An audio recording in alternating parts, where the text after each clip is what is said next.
Well, Graham, thank you for that very kind introduction. I only really wish that my late parents could have heard it, because my father would have been very proud and my mother would have believed every word you'd said.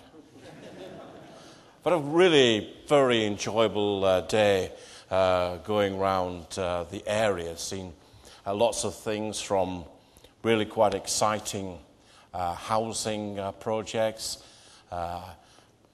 Managed to go into, I suppose, what Jeremy Clarkson might describe Santa's grotto by going through the Nissan factory. It was just fantastic. I'd be practically dragged away. But if I'm perhaps going to remember anything, the thing I'm really going to remember is the second visit, which was in South Tyneside, in which we went to the BT building for a topping up ceremony.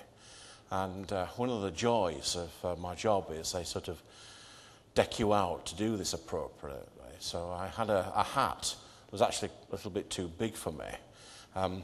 A jacket, and I'm sure you'll be surprised in this, was a little too small for me. And I had a pair of gloves that you would put on a Guy Fawkes, only if you run out of really tatty marigolds. So I'm wandering up there. We get up to the top for this topping out ceremony, and it's really windy. I mean, the seagulls are gathering together for fear of the height. It's quite frightening. And we kind of stood there in front of this block of concrete, and it's pretty clear that somebody had been on Wikipedia, because we went through this ancient Babylonian process to make the building safe. And we're all stood round there, myself as the chief executive of the council, all in badly fitting hats. And I had to pour in a glass of red wine into this thing. And I think it was there to symbolise politicians making decisions under alcohol fuel decisions. So we put those things in. And then the chief executive of South Tyneside turns up and he puts oil over troubled waters. And then we had salt, and then we had oats, and then we had a bit of yew tree was shoved in. And I was half expecting, to call on Odin or Zeus or some pagan deity, or maybe someone from Babylon.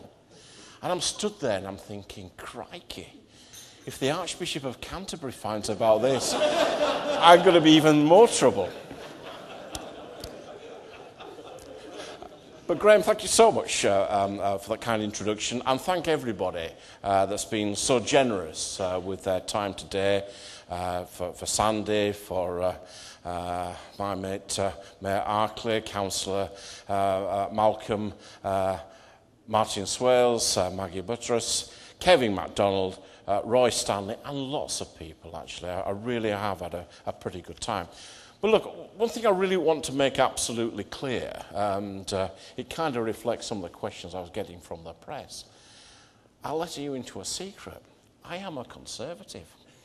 And I'm pretty proud to be a Conservative. I did start out life as a Communist, but that was a long time ago. But look, this is a great area. I don't care if you're a Labour councillor or a Liberal Democrat or even some Babylonian deity. I'm here to work alongside a great area that's got such a lot of potential. So I don't care. I don't mind what you do. I mean, I'll get a bit uppity in April. You've got to forgive me for that. But I really want to work alongside you through things like the Regional Growth Fund and the like to make this place, this wonderful place, that little bit better, and to work together in partnership for a renewed future on sustainable growth. But if you just forgive me, it's not meant to be terribly political, but, these things are written for me, so I may as well say them.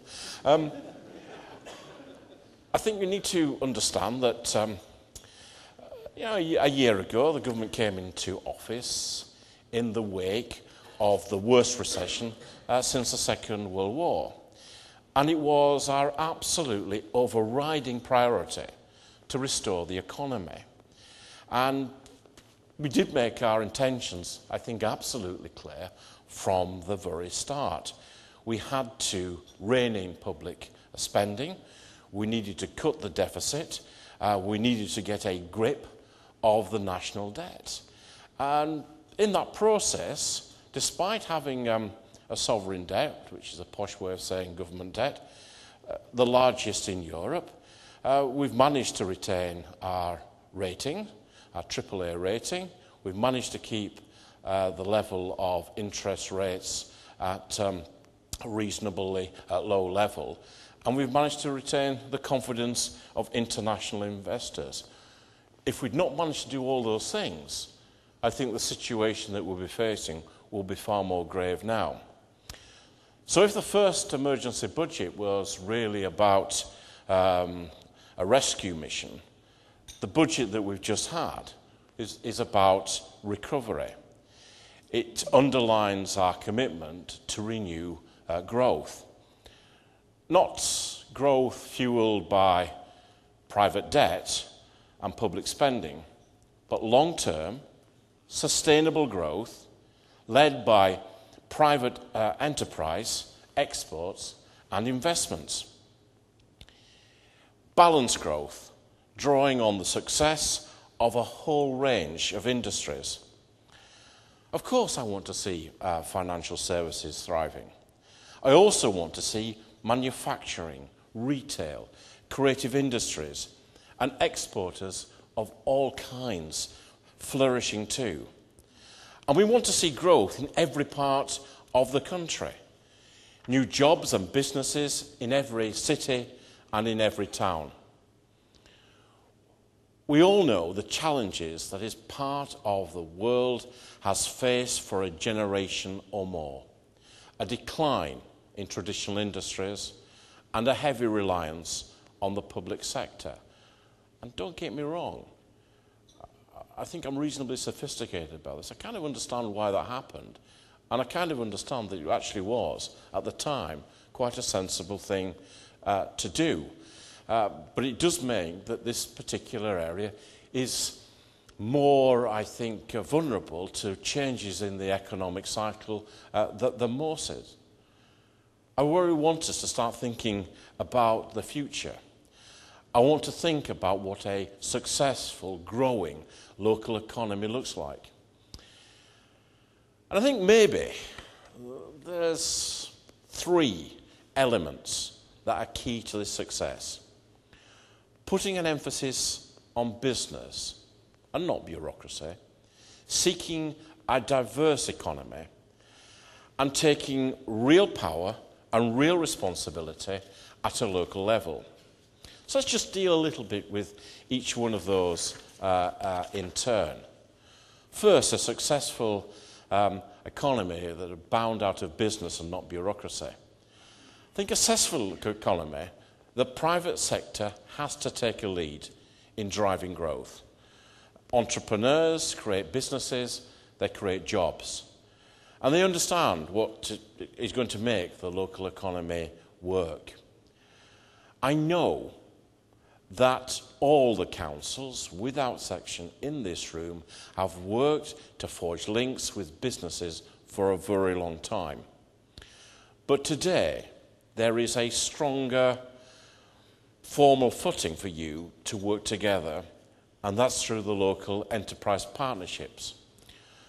And this puts entrepreneurs where they belong, not just being consulted by public bodies, but at the very heart of the debate. They're representatives of 2 local enterprise partnerships here today, and they're coming forward with plans full of ambition. Actually, that's a bit of an understatement. I've seen some of the plans, and they are indeed very challenging to government. Some of the plans I've seen, we were looking at maybe 100, 150 hectares, but some of the plans I've seen coming from your 2 local enterprise partnerships seem to end somewhere just south of the Ural Mountains. They seem to have a very grand design, and I very much welcome that. They're full of ideas, and they're the thing I really like about them is that they're inspired by what local people think their economy needs. And it's not really what I think is necessary, it's what you think is necessary. So in Sandy and in Paul Walker, you've got two outstanding chairs, people who have, from their days in ICI and Sage, a long history of creating jobs and wealth. But second, a successful local economy will be home to a broad range of industries.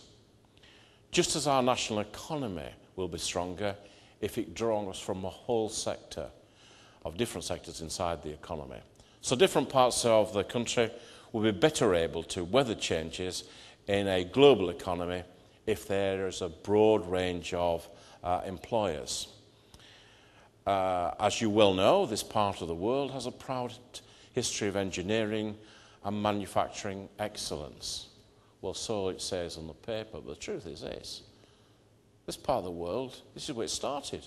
This place was the engine room of the UK economy. Actually, it was the engine room of the global economy. You know, ever since I was, a lot smaller than I am now and a lot younger, and I have to think probably a little bit more handsome, I've been coming to Newcastle. It was always a great place to come on a Saturday night. Got friends in the area. I'm a reasonably frequent visitor, and I sometimes get immensely impatient with some folks down the south, where they have this kind of image that it's all public sector. It isn't. You know, you go out on the streets there are people who are keen, have got almost within their DNA a desire for innovation and for change and for understanding. And I'm pretty certain if I wasn't just a poor politician, if I had a bob or two, like some of you folks here, this is where I'd start my business.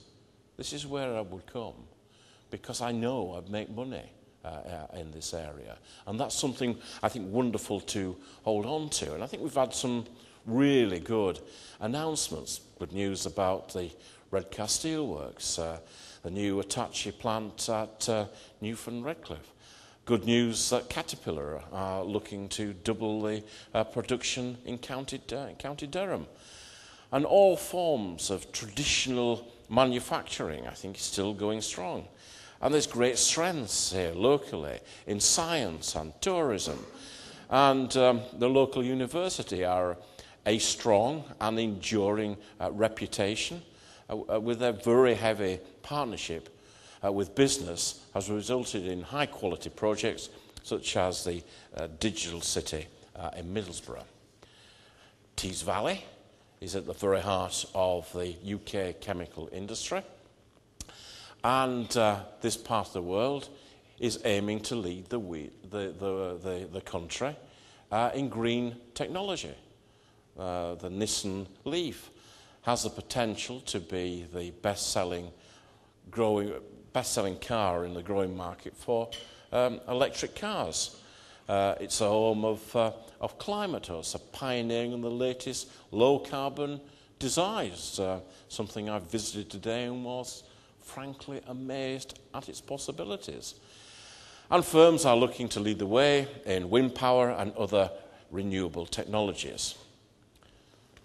So, in other words, there are good reasons to be optimistic that the cities and towns of this area have the foundations of a very diverse economy. But we all know the intense challenges that business face in the current climate. Problems with market failure, the wake of unprecedented turmoil caused by a financial crisis, and in new markets where businesses have the potential to thrive in the long term, but they need support now.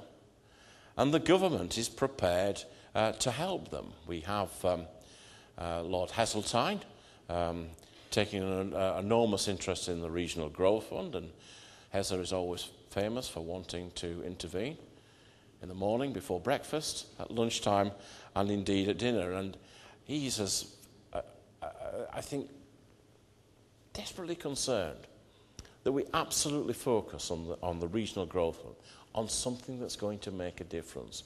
We're not going to dole them out geographically. We aren't going to say you've got one and therefore next door needs to have one. We're looking for schemes that are really going to make a difference. Looking for schemes that are really going to generate growth. So we've got the first round out of the Regional Growth Fund. 14 projects in the North East have received funding, supporting 5,000 new jobs directly and 8,000 indirect jobs, including car making, steelworking and chemical industries. But I was saying to some of the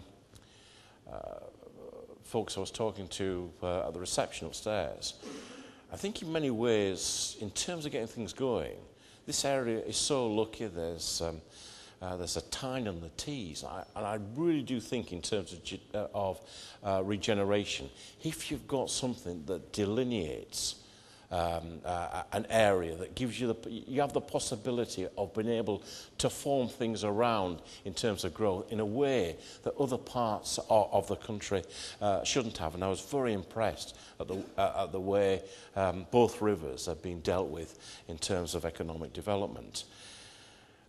But I think you, therefore, are in a wonderful position and well placed for bids for the Ports Infrastructure Fund, up to £60 million to help our ports develop the infrastructure in developing a new generation of offshore wind plants.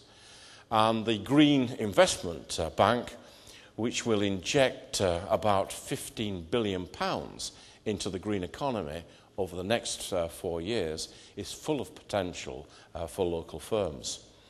Once the bank is in place, the onus will be on local firms and decision makers to prepare the bid. And that really brings me to my final point, which is the third point, which is in a successful local economy, the real power and real responsibility will lie at a local level. Where local people want to see growth, they should be able to make it happen for themselves. For too long, the planning system has been a drag anchor on growth. The current accumulated body of planning policy and guidance contain more pages than the complete work of Shakespeare and the Old Testament. Were we to continue on its present path, by the end of this Parliament, we would have not just the works of Shakespeare and the Old Testament, the New Testament would have joined it. So we are shortly about to produce a new national planning framework this summer, and we will replace the 7,000 pages with somewhere in the region of between 50 and 70. You should not have to require a planning silk to understand what planning law is. You should be able to understand what planning guidance is without having an interpreter at your elbow. We will be consulting on this new national planning framework, and we will be producing it very soon indeed. At the heart of it will be a presumption in favour of sustainable development.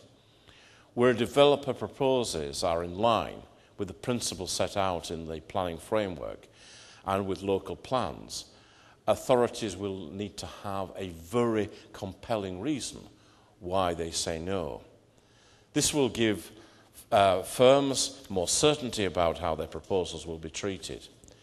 At the same time, under neighbourhood planning, a key element of localism bill, we will allow local communities to make it simple for new buildings to go ahead swiftly where they're most needed.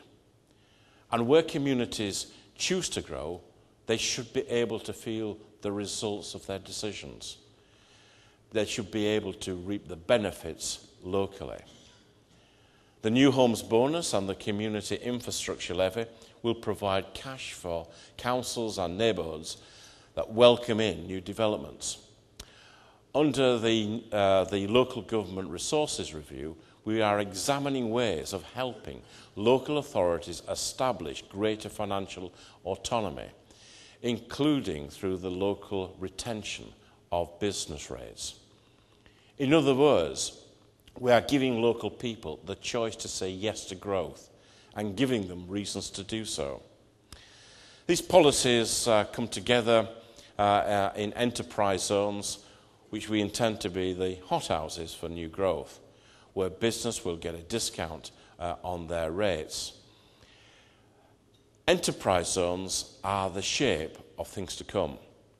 They match local power with local responsibility, giving local people the opportunity to decide themselves how their area grows and the chance to reap the benefits of growth. Well, to kind of sum up, this is really your opportunity. It's a moment to come together, to make the choices about securing a prosperous future for the people that you serve and the businesses that you run. You know, from the places that I've seen today, from the people who I have met today, I have absolutely no doubt that this area, the people of the North East, these great cities, these two wonderful rivers, have the ambition and the determination and the ingenuity to rise to this challenge. I am firmly convinced together that we can build a local economy that will be better, that will be more sustainable, and actually, most important of all, something that we all can be very proud of. Thank you.